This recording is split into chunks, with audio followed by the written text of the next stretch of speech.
4 more years, 4 more years, 4 more years.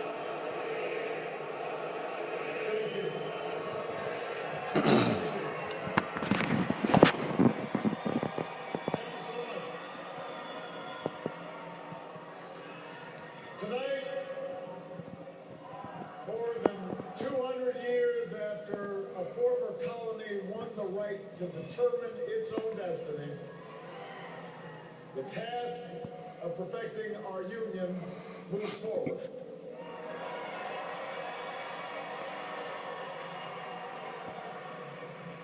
It moves forward because of you. It moves forward because you reaffirmed the spirit that has triumphed over war and depression, the spirit that has lifted this country from the depths of despair to the great heights of hope, the belief that while each of us will pursue our own individual dreams, we are an American family and we rise or fall together as one nation and as one people.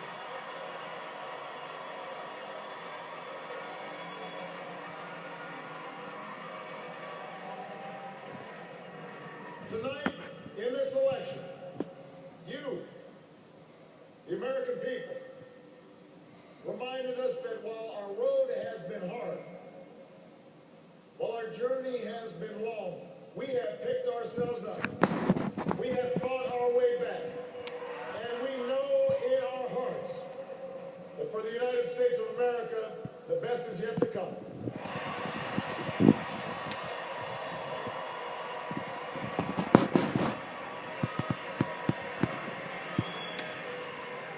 I want to thank every American participating in this election.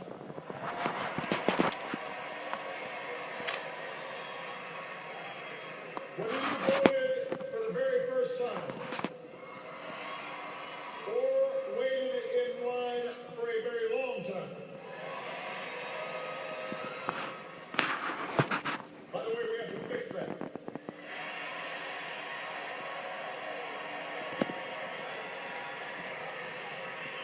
Whether you pounded the pavement or picked up the phone.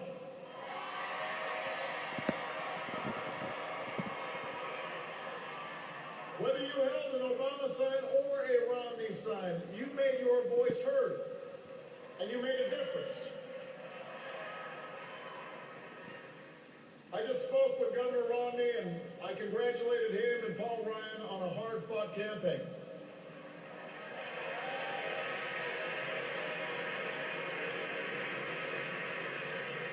We may have battled fiercely, but it's only because we love this country deeply, and we care so strongly about its future. From George to Lenore to their son Mitt, the Romney family has chosen to give back to America through public service. And that is the legacy that we honor and applaud tonight.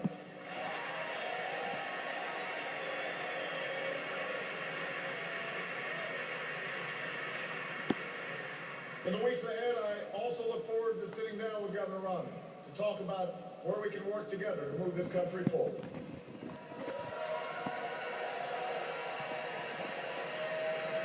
I want to thank my friend and partner of the last 4 years, America's happy warrior, the best vice president anybody could ever hope for, Joe Biden.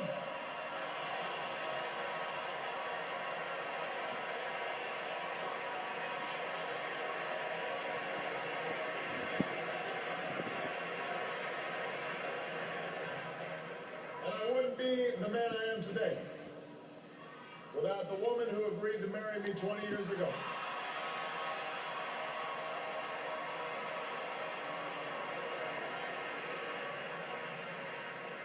Let me say this publicly, Michelle, I have never loved you more. I have never been prouder to watch the rest of America fall in love with you too, as our nation's First Lady.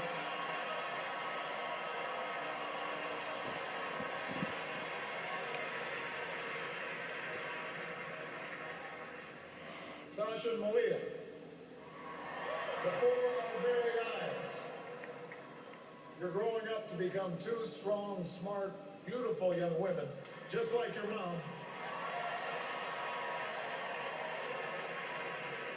And I'm so proud of you guys. But I will say that for now, one dog's probably enough.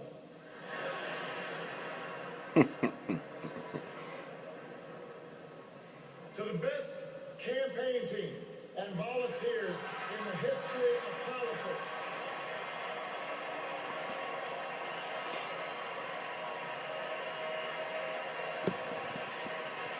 the best. The best ever.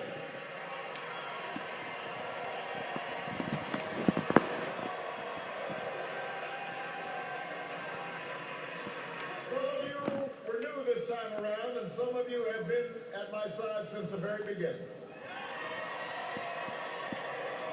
But all of you are family. No matter what you do or where you go from here, you will carry the memory of the history we made together. And you will have the lifelong appreciation of a grateful president. Thank you for believing all the way, through every hill, through every valley. You lifted me up the whole way, and I will always be grateful for everything that you've done and all the incredible work that you put in.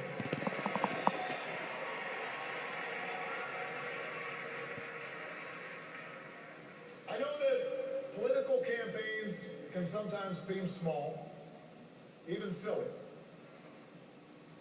And that provides plenty of fodder for the cynics who tell us that politics is nothing more than a contest of egos or the domain of special interests.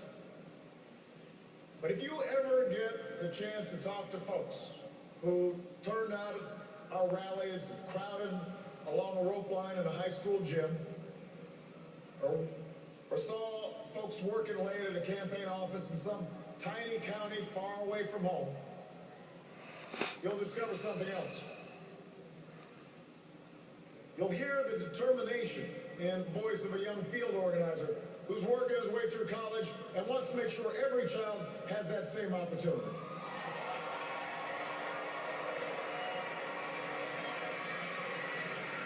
You'll hear the pride in the voice of a volunteer who's going door to door because her brother was finally hired when the local auto plant added another shift.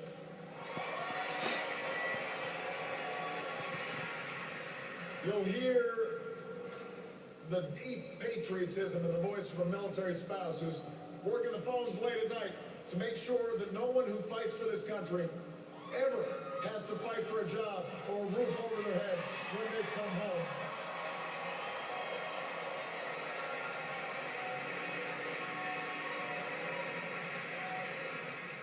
That's why we do this. That's what politics can be. That's why elections matter. It's not small, it's big. It's important. Democracy in a nation of 300 million can be noisy and messy and complicated. We have our own opinions. Each of us has deeply held beliefs.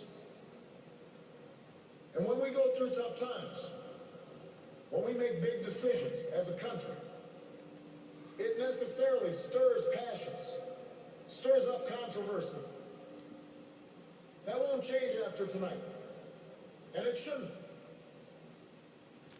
These arguments we have are a mark of our liberty. And we can never forget that as we speak, people in distant nations are risking their lives right now just for a chance to argue about the issues that matter. The chance to cast their ballots like we did today.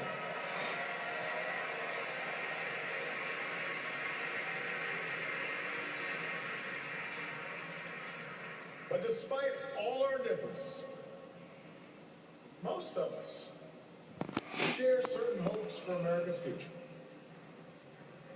We want our kids to grow up in a country where they have access to the best schools and the best teachers. A country that lives up to its legacy as the global leader in technology and discovery and innovation. and all the good jobs and new businesses that follow. We want our children to live in America that isn't burdened by debt, that isn't weakened by inequality, that isn't threatened by the destructive power of a warming planet.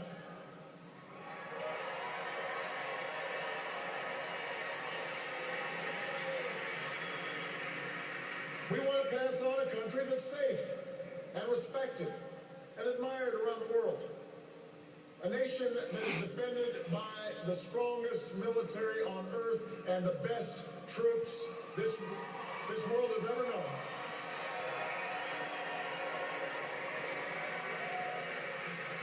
But also a country that moves with confidence beyond this time of war to shape a peace that is built on the promise of freedom and dignity for every human being. We believe in a generous America, in a compassionate America, in a tolerant America, open to the dreams of an immigrant's daughter who studies in our schools and pledges to our flag.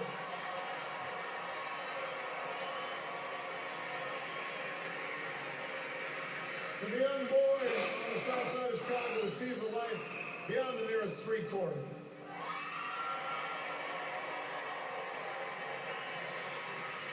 To the furniture worker's child in North Carolina who wants to become a doctor or a scientist, an engineer or an entrepreneur, a diplomat or even